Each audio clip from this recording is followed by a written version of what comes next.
Kalian tahu nggak gimana kalau ternyata Jokowi itu bukan manusia? Secara fisik memang Pak Jokowi itu terlihat seperti manusia. Namun siapa sangka jika kalian berpikir bahwa apakah Pak Jokowi ini jangan-jangan bukan manusia? Karena saya merasakan bahwa Pak Jokowi ini punya energi dan juga jiwa yang sangat-sangat besar. Nah, kalau kalian tahu hal ini juga pernah terjadi pada seorang Elon Musk, di mana dia dikira bukan manusia. Dia berpikir terlalu jauh ke masa depan hingga tidak seperti manusia biasanya. Nah, pertanyaannya adalah kenapa seorang Jokowi ini punya energi dan juga jiwa yang sangat besar? Di mana orang-orang yang bisa merasakannya yang punya jiwa besar juga? Lalu siapakah saya berhak menilai seorang jiwa Joko Widodo yang notabene-nya merupakan seorang presiden Republik Indonesia? Dan itu semua akan kita bongkar di segmen Bedah Jiwa Manusia episode 1. Ini dia.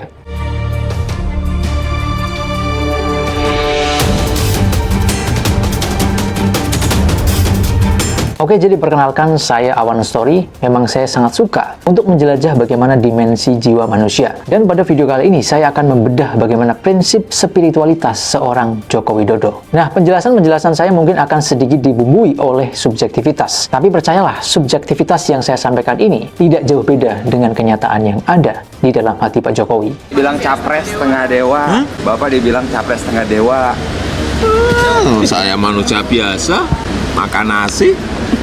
Semua angka-angka itu. Nah, Pak Jokowi ini lahir dengan nama kecil Mulyono, tepatnya di Surakarta, pada tanggal 21 Juni tahun 1961. Pada masa kecilnya, beliau telah mengalami berbagai masa kesulitan. Bahkan rumahnya juga pernah mengalami penggusuran sebanyak 3 kali. Ini mirip seperti cerita-cerita di Naruto, yang masa kecilnya itu susah banget, tapi dewasanya, dia bisa mengerti bahwa dunia ini bisa dikendalikan oleh tangannya sendiri. Pak Jokowi ini diketahui merupakan lulusan jurusan kehutanan dari Universitas Gadjah Mada pada tahun 1985. Setelah lulus dari S1, beliau kemudian sempat bekerja di sebuah perusahaan BUMN di Aceh. Namun karena tidak betah, beliau akhirnya kembali ke kampung halaman dan bekerja di sebuah perusahaan milik pamannya. Namun akhirnya pada tahun 1988, Pak Jokowi memberanikan diri untuk mendirikan sebuah perusahaan bernama CV Rakabu yang bergerak di bidang mebel. Dan kabarnya beliau ini juga sempat ditipu hingga akhirnya bangkit kembali pada tahun 1990. Seiring bisnisnya terus berkembang, beliau ini bertemu dengan seorang Bernard Sin dari Prancis yang bekerja sama terhadap perusahaan mebelnya. Hingga muncullah sebuah panggilan bernama Jokowi yang dibuat oleh teman Pak Jokowi bernama Bernard Sin tersebut. Nah, sekarang pertanyaannya adalah kenapa seorang pengusaha kayu yang tampil sederhana bisa win streak berkali-kali dalam politik pemerintahan? 2 kali wali kota Solo, 1 kali gubernur Jakarta, dan 2 kali presiden Republik Indonesia secara berturut-turut tanpa kalah 1 kali pun. Nah, saya sedikit menganalisis bahwa strategi win streak Pak Jokowi ini kurang lebih ada 3. Yang pertama, Pak Jokowi ini selalu tampil menyerupai rakyat, di mana seperti yang kita lihat penampilan beliau itu selalu sederhana dan sama seperti masyarakat pedesaan, sehingga masyarakat akan berpikir bahwa pemimpin yang akan kita pilih itu sama dengan kita. Strategi yang kedua, Jokowi adalah seorang pemimpin yang berani tampil beda. Kita lihat pada tahun 2012, tepatnya pada saat beliau ikut kontestasi pemilihan gubernur DKI Jakarta. Beliau memberanikan diri untuk tampil beda menggunakan kemeja kotak-kotak di saat politisi lain menggunakan seragam formal. Hal ini tentunya akan menjadi warna baru bagi politisi pada waktu itu. Sedangkan strategi yang ketiga ini memang pendukung utamanya adalah spiritualitas dari Jokowi itu sendiri, di mana Jokowi ini juga punya jiwa yang bisa merasakan apakah seseorang bisa diajak kerjasama atau tidak. Makanya bisa kita lihat pada saat pemilihan menteri, kabinet Jokowi itu aneh banget, anti mainstream. Bagaimana bisa seorang pemilik Gojek itu menjadi menteri pendidikan? Nah, pertanyaannya kemudian, kenapa Pak Jokowi bisa melakukan hal itu? Apa prinsip dan rahasia spiritualitas dari Pak Jokowi ini hingga beliau juga dikenal sebagai orang yang sangat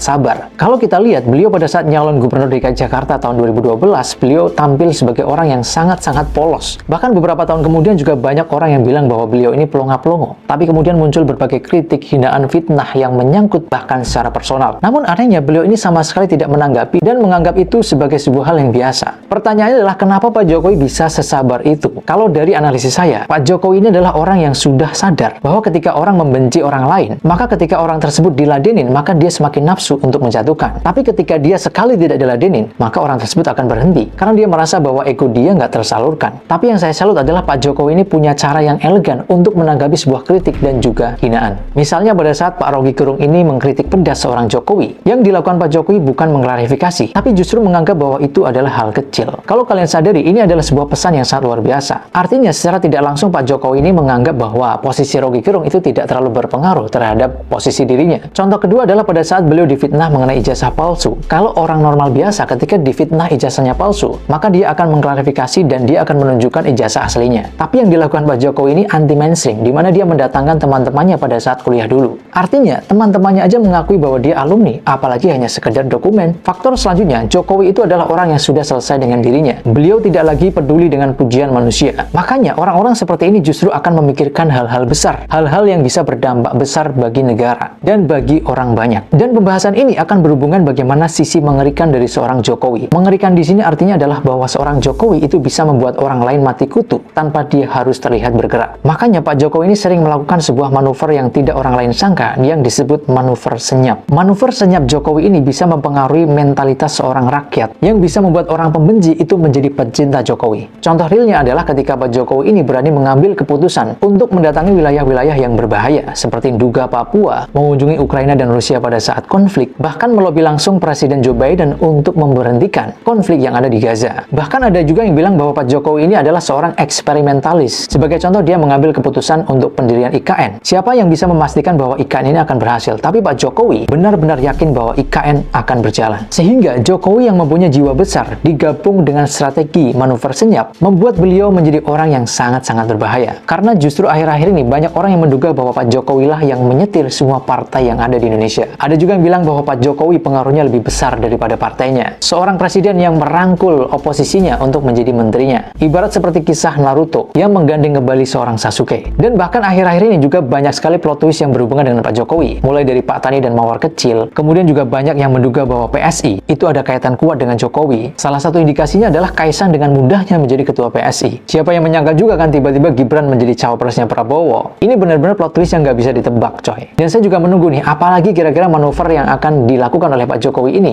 yang mungkin bisa mengejutkan kita semua. Nah, jiwa Jokowi yang besar dan juga digabung dengan strategi manuver senyap, membuat beliau juga seakan mengetahui masa depan. Sebagai contoh, pindahnya ibu kota ke IKN, ini sebenarnya mengandung makna yang sangat besar. Karena Pulau Jawa di masa mendatang itu bebannya sangat-sangat berat. Ya, kita tahu lah ya, penduduk Pulau Jawa itu hampir lebih dari sepertiga dari total penduduk Indonesia. Belum lagi kalau misalnya nanti Jakarta jadi tenggelam. Kemudian ada berbagai efek polusi udara, polusi kendaraan, dan lain sebagainya. Belum lagi bencana alam, gunung meletus, banjir, dan lain sebagainya. Yang semuanya itu terpusat di Pulau Jawa. Walaupun misi sebenarnya adalah untuk memecahkan Jawa sentris, sehingga pusat ekonomi juga akan menyebar di seluruh wilayah Indonesia. Dan yang nggak banyak orang sadar bahwa beliau itu sudah banyak membangun bendungan dan juga waduk, di mana infrastruktur ini manfaatnya sangat besar. Karena petani tidak harus takut untuk kekeringan dengan adanya waduk dan juga bendungan ini. Dan tidak terasa memang Pak Jokowi sebentar lagi akan purna dari masa jabatan presiden. Kita akan berpisah dengan seseorang yang sangat-sangat luar biasa. Meskipun dari kacamata oposisi, beliau tidak pernah jadi orang yang benar. Selalu aja ada salahnya. Sampai jumpa di segmen Bedah Jiwa Manusia episode selanjutnya. Gimana menurut kalian?